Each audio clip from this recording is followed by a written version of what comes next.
Welcome back, Mindsetters. I hope you had a nice little break. Make sure you went and grabbed whatever you need to, like a snack, water, tea. Make sure you're nice and warm with a blanket so you don't have to go anywhere, so you can pay attention, because this next part is very, very important. So guys, do not move, do not go anywhere. Pay attention. And by the way, I want to say to those guys who've already called in and won, thank you, thank you, thank you. We've already reached our limit for this lesson's callers. But guys, doesn't mean that you have to now just switch off. Make sure you stay on the page and get chatting, because we're still going to be giving away some of these books to people who've been posting on the page. So guys, make sure you post. But for now, I'm going to hand it straight back to Tamlin. Thank you, Ty. Right, I hope you've all done a few calculations there and worked it out for me. We had to do a bit of FOIL. We had our x minus naught squared. We had our y minus 1 squared, which is equal to 25. From there, I took my minus 1 y minus 1 squared. We FOILed it out. We brought our 25 over, and we got to our negative 24. Okay, so that is the first question over there. Let's have a look at one more, I think, analytical question, and then I'm sure everyone's burning to start some trigonometry, so we'll get going with that. Okay, what we've got is we're looking for the equation of the common tangent of FDE. Okay, once again, let's just do ourselves a favor of filling in what we know. We've got 4 and 4. We've got 0 and 1. And right, this is a crucial thing to remember. If we are talking about a tangent to a circle, okay, one key thing to remember is that your radius and your tangent are always going to be at a perpendicular angle, all right? What does that translate into? It means that your gradients are going to be the inverse of each other with the opposite signs, okay?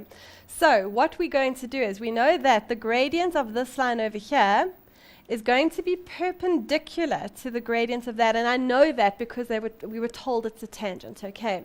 So what would the gradient from point B to point D be? We know that that's 8 and 7.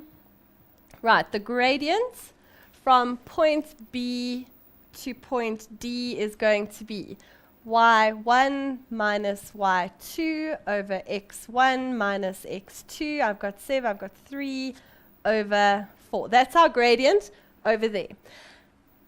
As a result, because I know that this is a tangent, what I'm going to do is I'm then going to say that the gradient from F to E, so my gradient from F to E is then going to be the inverse of that fraction. So therefore, what I'm going to do is turn it over. So we're going to make it 4 over 3. And remember, we always change the sign. So if the gradient was positive, we're going to change it to negative, and vice versa. So don't forget that. So that's going to change to negative 4 over 3. Okay? So what we know is this over here is a straight line. So therefore, we've got the equation y equals mx plus c as the equation we need to work with. And straight away, we know what the gradient is, the m. The gradient is going to be negative 4 over 3. Okay, so let's make this look neater. We've got y equals mx plus c. That's going to be the equation of our line FE. And the gradient straight away we know is negative 4 over 3x plus c. All right? As soon as you're trying to find the equation of a line or any graph, what you're looking for is points that are sitting on that line. Any point that is sitting on that line can be substituted into the equation. So if I have got the line and I've got this point D, and point D we worked out right in the beginning was the coordinates of 4 and 4. So let's take the x and the y and let's replace them with 4 and 4. And what we're going to be able to do is solve for c. So we're going to land up with negative 16 over 3. And I'm going to take this over, so we're going to get 4 plus 16 over 3, which is equal to my value for c. If you want to do this quickly on the calculator, it's fine. So we've got 4 plus, we've got 16 over 3. And that is giving us, okay, let's leave it as 28 over 3.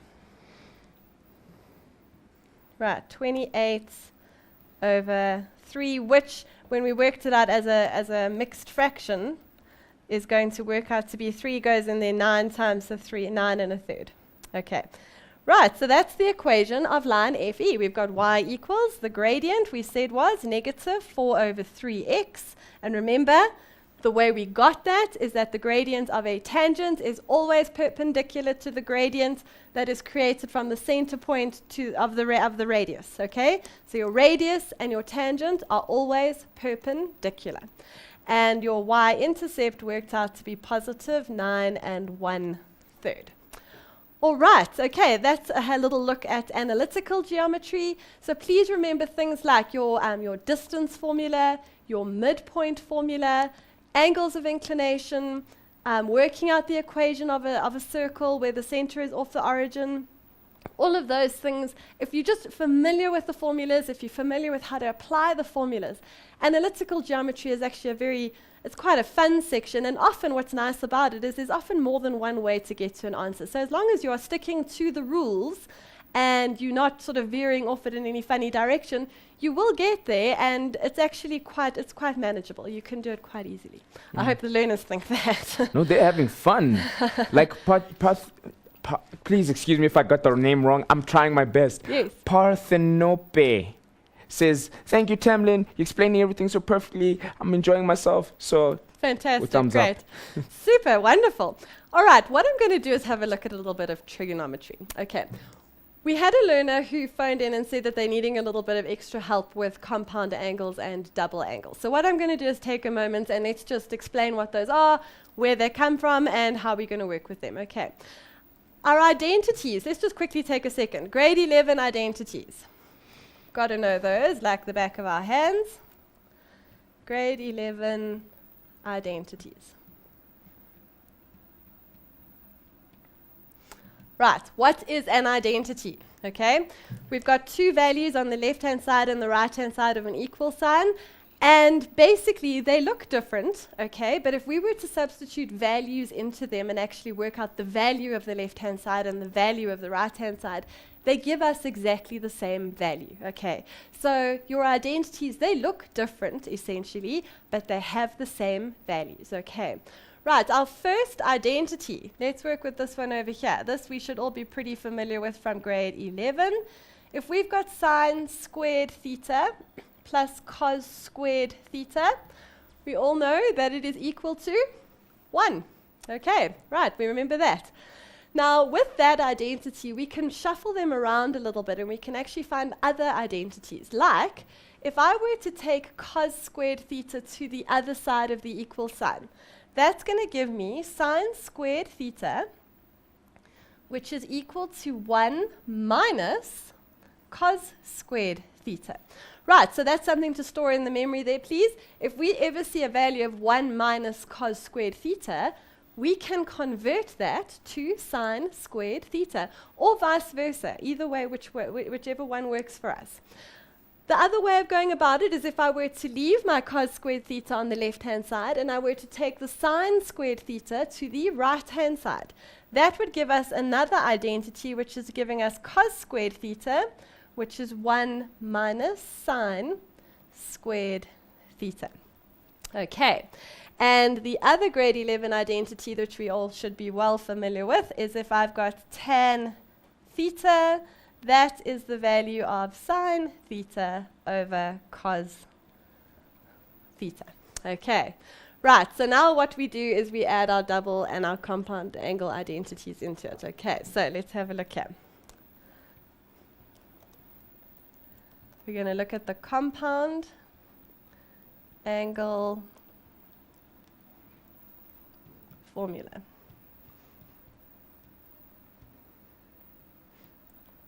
Right.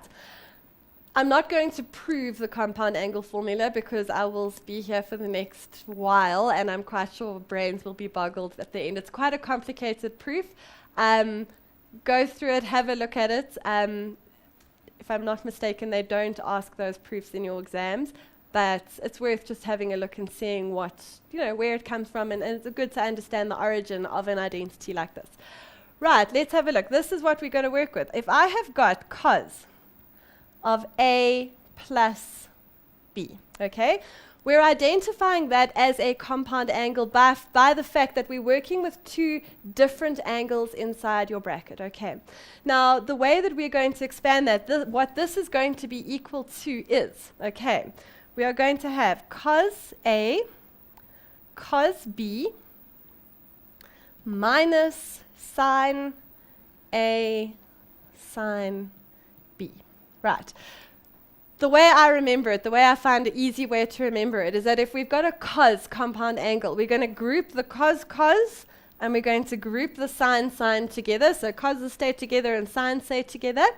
And a little thing for you to remember is think of C for cos and think of C for change the sign. Okay?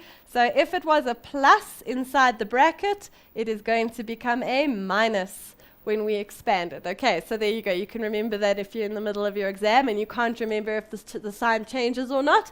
C for cos, C for change the sign. If I have got cos of A minus B, okay, our identity, the way it's going to expand, is we're going to, again, coses are grouped together, so we've got cos A and cos B. C for cos, C for change the sign, so it's now going to change to a plus. And we've got sine A and sine B.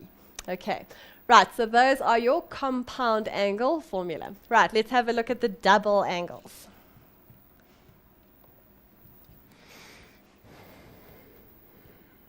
Okay, double angles works like this. This they could ask you in a paper. So watch carefully here, because this is a possible question. They could ask you to say, prove the double angle. Prove that sine of 2 theta is equal to 2 sine theta cos theta. So this here, it's not just good enough to just know it. We actually have to know how we got it, okay? And basically, this is how it works, okay? If I have got sine of 2 theta, okay? If I were to take that and expand it as a sine double angle, a sine compound angle, which I didn't do. Let's take a second quickly. Let's just finish the sine double angles, compound angles. Sine compound angles, we're going to have sine A cos B. And this time, I want you to think of S for sine and S for stays the same, okay? So that plus is going to stay plus, and then I've got sine A cos B, cos A, sine B. Okay, so that is your sine compound angle, okay? So in this case, the difference between your cos compound angle and your sine compound angle is that your cos is going to be grouped together. We're going to have our cos and our sine grouped together, whereas with our sine compound angle, we now have a mixture, our sine A cos B plus our cos A sine B. And if I had a minus inside here, the only difference is that it would stay a minus over there. Okay, right, so sorry, those are your compound angles, and again, let's quickly talk about double angles. Okay. Okay, so we have sine of 2 theta, which I'm going to expand. I'm going to write that as sine of theta plus theta. Okay, so what I've done is I've just said instead of 2 theta, I've made a compound angle out of it. So because it's now a compound angle, let's expand it like we've just used our compound angle formula. So that's going to be sine A, or sine theta, cos theta, S for sine, S for stays the same, and then I've got cos theta, sine theta. Now you've got to look at these as if they were like terms. If I've got sine theta cos theta plus another sine theta cos theta, then obviously what we're working with is 2 sine theta cos theta. So therefore that is the identity. That's how we actually get it. 2 sine theta cos theta. Okay, so therefore when we have sine of 2 theta, we need to know that the identity for sine of 2 theta is going to be our 2 sine theta cos theta. All right, that's for sine. If I had a cos double angle, cos of 2 theta. Right, grade 12s, this one over here we need to be paying special attention to, and you will see why in a minute. I'm going to expand it as a compound angle, so therefore I've got theta plus theta. Using what we know about compound angles, let's expand it. So I'm going to write it as cos theta, C for cos, C for change the sign, and then sine theta, sine theta. Okay, now if I've got cos theta times cos theta, that is going to be cos squared theta minus sine squared theta. Now the good news is that that is identity number 1. There are 2 more that we need to know. Okay, what we need to now realize is that going back to grade 11 identities, there was another way that we could have written cos squared theta. Okay, we could have written it as 1 minus sine squared theta. So if I took that cos squared theta and I converted it to 1 minus sine squared theta and then continued with the other sine squared theta, when we simplify it, we are going to land up with 1 minus 2 sine squared theta, which is now going to be the second identity that we can work with for the cos double angle. And there's one more. If we go back to the original one, the cos squared theta plus sine squared theta, again, there was an identity for sine squared theta, and that was that it is 1 minus cos squared theta. So let's go and take our first identity, which was cos squared theta, minus, but instead of sine squared theta, I'm going to write it as 1 minus cos squared theta. And when we simplify that, cos squared theta, a negative and a negative are going to make positive. So therefore, we're sitting with 2 cos squared theta minus 1. And that, grade 12s, is the third identity that you need to know for cos double angles. Now, what we're going to have to learn how to do is to decide which of the 3 we're going to apply, which one's going to be the most useful for us to apply and to work with when we're proving identities. And it's pretty easy to see. We're going to prove some identities to actually help you out with that. But I think we're going to take a break, and when we come back, we'll prove a few identities and show you how it all works. Alrighty. So guys, on that note, make sure you don't go anywhere, because I know you guys have been complaining, no, during the week, an hour is too short. Well, there's still another full 30 minutes of more work to be done. So guys, make sure you stay tuned, and guys, make sure you keep posting on the page. I'm loving it. And by the way, Tamlin, Pindulo wanted to say, thank you so much. I'm enjoying the show. Thumbs up to the teacher. You're rocking. I'm understanding everything. So guys, if you're enjoying yourself, let us know. But for now, we're going to see you after this break.